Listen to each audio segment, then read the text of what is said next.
माझ्या महाराष्ट्रातील बांधवांनो, भगिनींनो आणि मातांनो, नमस्कार. जय महाराष्ट्र.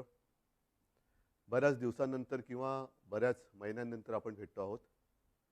पहिल्यांदाच एक खुलासा करतो की आजच्या माझ्या या फेसबुक लाईव्ह नंतर काही जण टीका करतील किंवा टिप्पणी करतील की मुख्यमंत्र्यांचा चेहरा पडलेला होता, त्यांचा आवाज असा भारदस्त किंवा नाकातला येत होता. तर साहजिकच आहे, त्याला कारण आजच सकाळी माझी जी कोविड टेस्ट केली ती कोविड टेस्ट पॉझिटिव्ह आलेली आहे. त्याच्यामुळे हा काही इतर कशाचाही दुष्परिणाम नाही, तर तो कोविडचा जो काही एक दुष्परिणाम असतो तो आहे. असो, बऱ्याच महिन्यांनंतर मी आपल्यासमोर आल्यानंतर नेमकं बोलणार काय आहे, बोलण्यासारख्या गोष्टी बऱ्याच आहेत. थोड्याफार मी आता बोलणारच आहे. हेही आपल्याला माहिती आहे की कोविडचा विषय निघाल्यानंतर कोविड काळामध्ये जी काही आपण लढाई कोविडबरोबर लढलो, प्रसंग बाका होता. मला तर प्रशासनाचा कसलाही अनुभव नव्हता आणि तशा त्या कठीण काळात म्हणजे कोणीही तोंड देऊ शकलेलं नव्हतं किंवा ज्यांच्या अनुभवाला हा कोविड आला नव्हता, अशा प्रशासन माहिती नसलेल्या माणसाच्या वाटेला पहिल्या 2-3 महिन्यातच कोविड आला. मला जे काही करायचं ते मी प्रामाणिकपणाने त्याही वेळेला केलं. कोविडपासून सावध कसं राहायचं, काय काय करायचं, हे मी तुम्हाला का सांगतोय, कारण त्या दरम्यानच्या काळात जे काही सर्वे होत होते त्या सर्वेमध्ये देशातील सर्वोत्तम 5 टॉप मुख्यमंत्र्यांमध्ये तुमच्या सगळ्यांच्या मेहनतीमुळे आणि तुम्ही दिलेल्या सहकार्यामुळे महाराष्ट्राच्या मुख्यमंत्र्यांना तो एक त्याच्यामध्ये ती गणना केली गेली. साहजिकच आहे, आत्ताचा विषय कोविड हा जरी असला तरी तो विषय मी घेऊन तुमच्यासमोर आलेला नाही आहे. मी आलेलो आहे काही वेगळे मुद्दे घेऊन. जे काही मुद्दे गेल्या काही दिवसांपासून प्रसारमाध्यमातून आपल्यासमोर येत आहेत, मग ते शिवसेना आहे, ही शिवसेना बाळासाहेबांची आहे का, शिवसेनेने हिंदुत्व सोडलं आहे का, मग ही शिवसेना नेमकं कोण चालवतं आहे, मुख्यमंत्री भेटत का नाहीत, मुख्यमंत्री भेटत नव्हते, मुख्यमंत्री म्हणजे मी, हे गेल्या काही दिवसांपूर्वी सत्य होतं. ह्याचं कारण जी माझी शस्त्रक्रिया झाली होती तो अनुभव काय होता, त्या अनुभवाचं एक वर्णन नाही मी करत बसणार. पण त्याच्यानंतरचे 2-3 महिने हे फार विचित्र होते. मी कोणालाही भेटणं शक्य नव्हतं, म्हणजे भेटू शकत नव्हतो. म्हणून तो जो काळ होता तो मुख्यमंत्री कोणाला भेटत नाही, हा मुद्दा बरोबर आहे. पण त्याच्यानंतर मी आता भेटायला सुरुवात केलेली आहे. जी जी काही कामं, बरं असंही नाही की मी भेटत नव्हतो म्हणजे कामं काही होत नव्हती. मी माझी पहिली कॅबिनेट मीटिंग ही हॉस्पिटलमध्ये बाजूच्या खोलीतनं अशीच ऑनलाईन केली होती आणि त्याच्यानंतर काम हे अव्यवहातपणे सुरू आहे. शिवसेना म्हणाल तर शिवसेना आणि हिंदुत्व हे दोन घट्ट एकमेकांमध्ये गुंफलेले जोडलेले हे शब्द आहेत. शिवसेना कदापि हिंदुत्वापासून आणि हिंदुत्व कदापि शिवसेनेपासून दूर होऊ शकत नाही. कारण शिवसेना प्रमुखांनी जो एक कानमंत्र दिलेला आहे की हिंदुत्व हा आमचा श्वास आहे. म्हणूनच गेल्या एक 8-15 दिवसापूर्वी आदित्य, एकनाथ शिंदे, त्यांच्याबरोबर आपले काही आमदार, खासदार, मंत्री हे अयोध्येला जाऊन आले. हिंदुत्वासाठी काय काय केले, कोणी कोणी काय काय केले, हेही बोलण्याची आत्ता वेळ नाही आहे. पण हिंदुत्वाबद्दल मी विधानसभेत, विधिमंडळात बोलणारा कदाचित पहिला मुख्यमंत्री असेल. मग नेमकं झालंय काय, ही शिवसेना कोणाची आहे? काही जण असं आरोप करतायत की किंवा असं भासवण्याचा प्रयत्न करतायत की आता काय बाळासाहेबांची शिवसेना राहिली नाही. ठीक आहे ना, बाळासाहेबांची शिवसेना आणि आत्ताच्या शिवसेनेत फरक काय नेमका? असं काय मी नेमकं केलेलं आहे की शिवसेना ही बाळासाहेबांच्या विचारापासून दूर जात चाललेली आहे? त्यावेळेला जे विचार होते तेच आपण पुढे नेत आहोत. बरं, त्याच्यानंतर म्हणजे आपल्यातून बाळासाहेब 2012 साली गेले. 2014 साली आपण एकाकी लढलो होतो. तेव्हाही आपण हिंदूच होतो, आत्ताही हिंदूच आहोत, उद्याही हिंदूच राहणार आहोत. मुद्दा, विचार हा तोच राहणार आहे, तोच असणार आहे. पण 2014 साली सुद्धा जी लढलेली शिवसेना होती आणि जिने एकट्याच्या ताकदीवरती प्रतिकूल परिस्थितीत 63 आमदार निवडून आणले आणि ते 63 आमदार आल्यानंतर त्यातले काही नंतर जे मंत्री झाले, ती सुद्धा शिवसेना बाळासाहेबांच्या नंतरची शिवसेना होती. आणि त्याच्यानंतरची आत्तापर्यंतची वाटचाल म्हणजे मग मी आता गेली 2.5 वर्ष मी स्वतः मुख्यमंत्री आहे. माझ्यासोबत पहिल्या आणि आत्ताच्या मंत्रिमंडळातले जे काही सहकारी आहेत ते सुद्धा त्याच बाळासाहेबांच्या शिवसेनेतले सहकारी आहेत. म्हणजेच काय, की पहिल्या प्रथम शिवसेना हिंदुत्व, शिवसेना कोणाची, शिवसेनेने हिंदुत्व सोडले का, शिवसेना बाळासाहेबांची राहिली नाही का, मग आम्हाला ती बाळासाहेबांची शिवसेना पाहिजे. मग मधल्या काळामध्ये जे काय सगळं मिळालं ते बाळासाहेबांनंतरच्या शिवसेनेने दिलं, हे मी म्हणेन कृपा करून लक्षात ठेवा. मग आता मुद्दा काय आहे, की सध्या राज्यामध्ये काय चाललेलं आहे. आपल्याला सर्वांना कल्पना आहे की शिवसेनेचे काही आमदार गायब, अमुक गायब, तमुक गायब, गेले कुठे. पहिले सुरतला गेले, त्याच्यानंतर आता म्हणतात गुवाहाटीला गेले. आता त्यातल्या काही आमदारांचे आपल्याला फोन येत आहेत, आम्हाला इकडे आणलं गेले, आम्हाला परत यायचंय. आपल्यामध्ये इथे असलेल्या आमदारांना काही फोन येत आहेत. मला त्याच्यामध्ये जायचंच नाहीये. हे जे माझं मनोगत आहे ती मी अवघ्या 5 मिनिटात संपवणार आहे.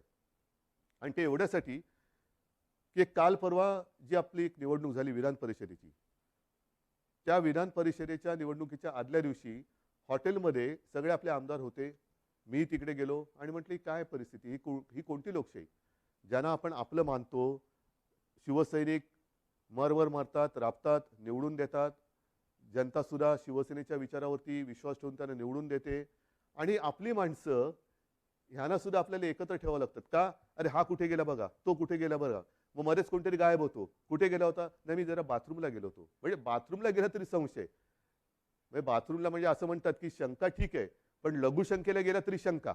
ही कुठली ही शाही, ही अशी लोकशाही काय मला आवडणारी आणि पटणार नाही. आणि मला वाटतं बाळासाहेबांनाही पटत नव्हतं आणि आपल्यालाही पटणार नाहीये. मला एक मुद्दा काय सांगायचा आहे, की मला कशाचाही अनुभव नसताना जे काय घडलं, मी इच्छेपेक्षा जिद्दीने करणारा माणूस आहे. इच्छा असो वा नसो, पण एकदा जबाबदारी अंगावर आली तर ती जबाबदारी मी पूर्ण जिद्दीने पार पाडण्याचा प्रयत्न करतो. आणि त्याच जिद्दीने मी शिवसेना प्रमुखांना दिलेलं वचन पूर्ण करणारच हा निश्चय मनाशी बाळगून रणांगणात उतरलो. त्यावेळेला मी आपल्यासमोर आलो होतो, आज सुद्धा समोर आलेलो आहे. कोणताही अनुभव नव्हता. आपल्याला तेव्हा नाईलाज झाला, वेगळा मार्ग पत्करावा लागला. काँग्रेस आणि राष्ट्रवादी हे गेले 25-30 वर्ष आपण त्यांच्या विरोधात, ते आपल्या विरोधामध्ये हे लढत आलेलो आहोत. मग त्याच्यानंतर हे जे काय घडलं हे सर्वांना माहिती आहे की काँग्रेस आणि राष्ट्रवादीने, विशेषतः पवार साहेबांनी, ती बैठक आमची तिन्ही पक्षाची झाली. त्या बैठकीमध्ये सगळं ठरलं. आणि ते ठरल्यानंतर मला त्यांनी सांगितलं की उद्धव जरा 1 मिनिट बोलायचं आहे. म्हटलं काय बोलायचं, आता ठरलंय सगळं. नाही 1 मिनिट. आणि बाजूला खोलीत गेल्यानंतर त्यांनी सांगितलं की उद्धव हे सगळं ठीक आहे, पण जबाबदारी तुम्हाला घ्यावी लागेल. म्हटलं का. तर तसं नाही म्हणे, आमच्याकडे पण ज्येष्ठ लोक आहेत, काँग्रेसकडे पण ज्येष्ठ लोक आहेत, आणि शिवसेनेकडनं जर तुम्ही नसाल तर ते पुढे चालणं हे कठीण आहे. मी म्हटलं पवार साहेब काय मस्करी करता का. मी आत्तापर्यंत महापालिकेत सुद्धा महापौर जिंकल्यानंतर अभिनंदन करायला जातो. म्हणजे साधा महापालिकेत न गेलेला माणूस मुख्यमंत्री कसा होणार. ते बोलले नाही नाही तुम्हाला हे करावं लागेल. ठीक आहे, जिद्द केली, जिद्द. मग पवार साहेबांनी, सोनिया गांधींनी विश्वास टाकला माझ्यावरती. सोनियाजी सुद्धा मध्ये कधीतरी आपुलकीने फोन करत असतात, विचारत असतात. एक गोष्ट लक्षात घ्या की कोणताही अनुभव नसलेला माणूस इकडे बसवणं, त्याच्या मागे नुसता स्वार्थ हा विचार नाहीये. पण एक राजकारण म्हटल्यानंतर राजकारण कुठेही कसंही वळण घेऊ शकतं, पण त्या वळणाला सुद्धा अर्थ पाहिजे. उगाच काही रडकुंडीचा घाट जो म्हणतो ना, तिकडनं पोलादपूर पासून आपल्या ह्याला महाडपासून वरती महाबळेश्वरला जाताना रडकुंडीचा घाट, जो वळण वळण वळण वळण म्हणजे गाडी चालवता चालवता गाडीचा चालक हा रडकुंडीला येतो. तसं हे वळणदार राजकारण कोणाच्याच उपयोगाचं नाहीये. आजपर्यंत ह्या सगळ्यांनी मला खूप सहकार्य केलेलं आहे. प्रशासनाने तर कमाल केलेली आहे. प्रशासनाने तर मला सांभाळत काय योग्य काय अयोग्य हे सुद्धा सांगण्याचा प्रयत्न केलेला आहे. आज मी नेमकं काय बोलणार आहे, मला दुःख कशाचं झालेलं आहे, आश्चर्य कशाचं वाटलेलं आहे, धक्का कशाचा बसलेला आहे, की काँग्रेस आणि राष्ट्रवादी म्हणाली की आम्हाला मुख्यमंत्रीपदी उद्धव ठाकरे नकोत. तो त्यांचा विचार आहे. दोन्ही पक्ष स्वतंत्र आहेत. ठीक आहे, सत्तेच्या तडजोडीसाठी आपण एकत्र आलो होतो असं जे काही इतर जण म्हणतायत, त्यांच्याप्रमाणे सत्तेच्या साठी आपण एकत्र आलो होतो. पण आज सुद्धा सकाळी कमलनाथजींनी मला फोन केला होता. कालच सकाळी शरद पवारजींनी फोन केला. मला म्हणाले उद्धव आम्ही तुमच्या सोबत आहोत. हा त्यांच्या भरोश्याचा विषय आहे. पण त्यांनी भरोसा माझ्यावरती ठेवल्यानंतर माझ्याच लोकांना जर मी मुख्यमंत्रीपदी नको असेल तर काय करायचं, हा मोलाचा प्रश्न आहे. माझीच लोक म्हणत असतील की ते ठीक आहे त्यांना हवे असतील पण आम्हाला तुम्ही नको. मग मला हेच म्हणायचं आहे की समजा माझ्या लोकांना म्हणजे मी माझं म्हणतोय ते मला आता माझं आपलं मानतात की नाही मला माहिती नाही कारण ते माझ्यासमोर नाही आहेत. तर तुम्ही इथे येऊन बोलायला काय हरकत होती? सुरतला जाऊन बोलण्यापेक्षा आणखीन कुठेतरी जाऊन बोलण्यापेक्षा सरळ समोर यायचं आणि सांगायचं की उद्धवजी तुम्ही कारभार करायला नालायक आहात. हे कोविडच्या काळातले टॉप 5 वगैरे सोडून द्या. आम्हाला तुम्ही मुख्यमंत्रीपदी नको. ठीक आहे, चला मी उठतो. आणि आज सुद्धा मी तुम्हाला सांगतो, जर त्याच्यापैकी एकाही आमदाराने समोर येऊन मला सांगितलं किंवा जर त्यांनी स्टेटमेंट दिलं की उद्धव ठाकरे मुख्यमंत्री पदावरती नकोत, तर मी आत्ता मुख्यमंत्री पदाचा राजीनामा द्यायला तयार आहे. आणि ह्याच्यावरती विश्वास नसेल तर आज आपली फेसबुक लाईव्ह झाल्यानंतर आज संध्याकाळपासून मी माझा मुक्काम वर्षावरनं मातोश्रीला हलवत आहे. मला कोणताही मोह नाही. मी ओढून ताणून खुर्चीला चिकटून बसणारा नाही. मी शिवसेना प्रमुखांचा पुत्र आहे. कोणताही मोह मला खेचू शकत नाही, अडवू शकत नाही, थांबवू शकत नाही. पण हे माझ्या समोर येऊन बोला.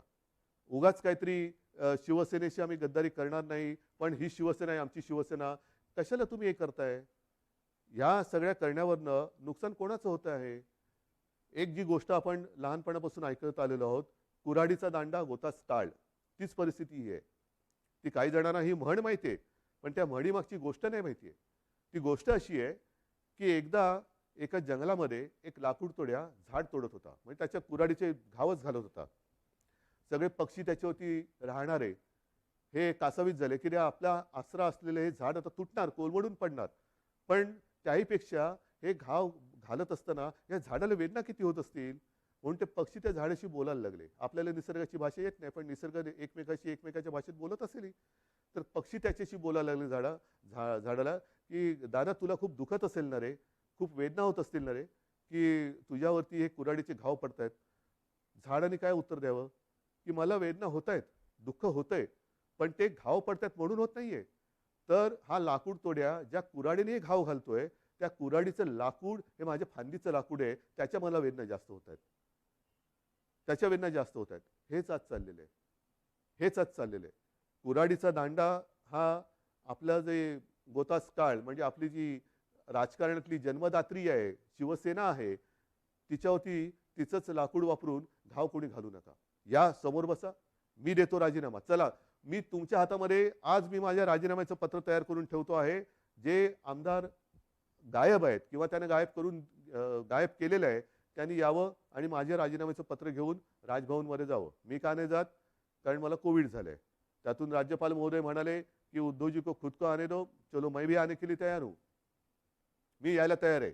म्हणून मी पुन्हा एकदा सांगतोय की ही कुठेही आगतिकपणा नाही, हा कुठेही अगदी लाचारीचा प्रसंग नाही किंवा मजबुरी तर अजिबात नाहीये. कारण आजपर्यंत अशी अनेक आव्हानं बिनसत्तेची आपण पेललेत. हे काय मोठं आव्हान आहे? काय होईल जास्तीत जास्त? परत लढू.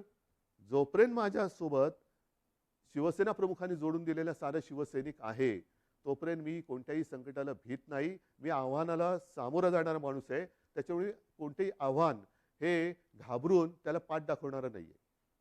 हे जसं मी मुख्यमंत्री पदासाठी बोलतोय तसंच मी आज माझ्या शिवसैनिकांना सुद्धा आवाहन करतोय. कारण का तर ही शिवसेना बाळासाहेबांची शिवसेना राहिली नाही असं काही जे आरोप करतायत त्याला सुद्धा माझ्याकडे उत्तर आहे. ज्या शिवसैनिकांना असं वाटत असेल की मी शिवसेनेचं नेतृत्व करायला नालायक आहे, चला मला सांगा, मी हेही पद सोडायला तयार आहे.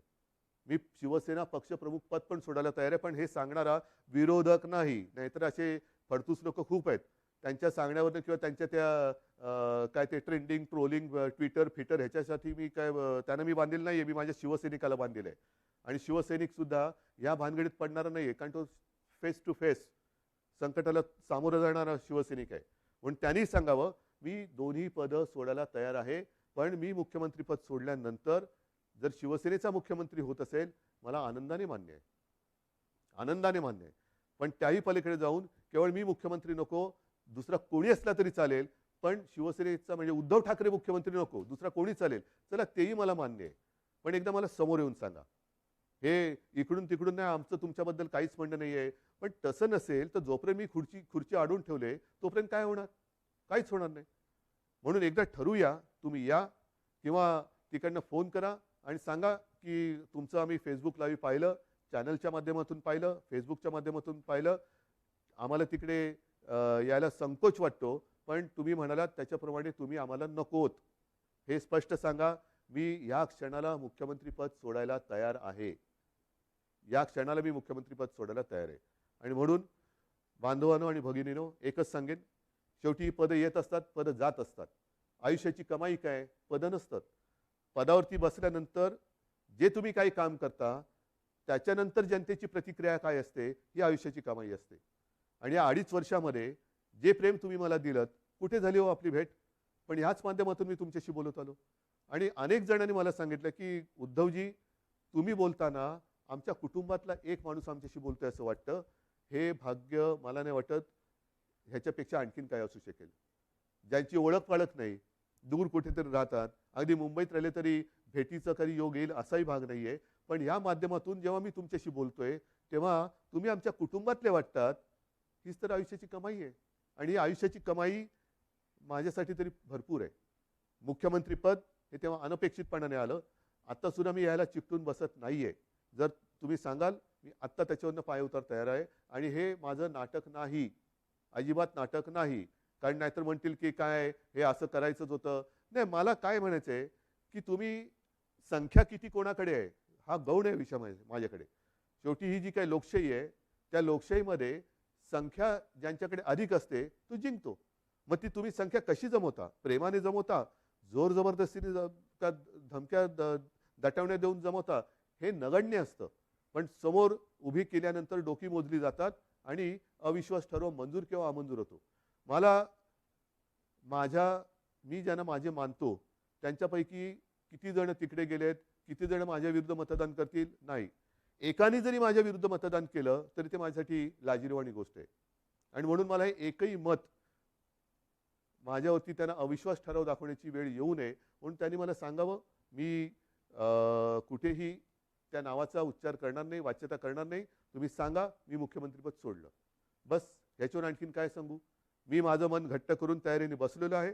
मात्र बांधवांना आणि भगिनींना एकच सांगेन की जे प्रेम तुम्ही आजपर्यंत दिलं, उद्या मी सांगितलेलंच आहे की मुख्यमंत्रीपदी माझी राहायची अजिबात इच्छा नाही. पण त्याच्यानंतर सुद्धा जेव्हा जेव्हा आपली भेटगाठ होईल ती मात्र जसा मी फिरत जाईन तशी प्रत्यक्ष होईल. तेव्हा मात्र तुम्ही हे दाखवत असलेलं प्रेम हे सदैव असंच कायम ठेवा.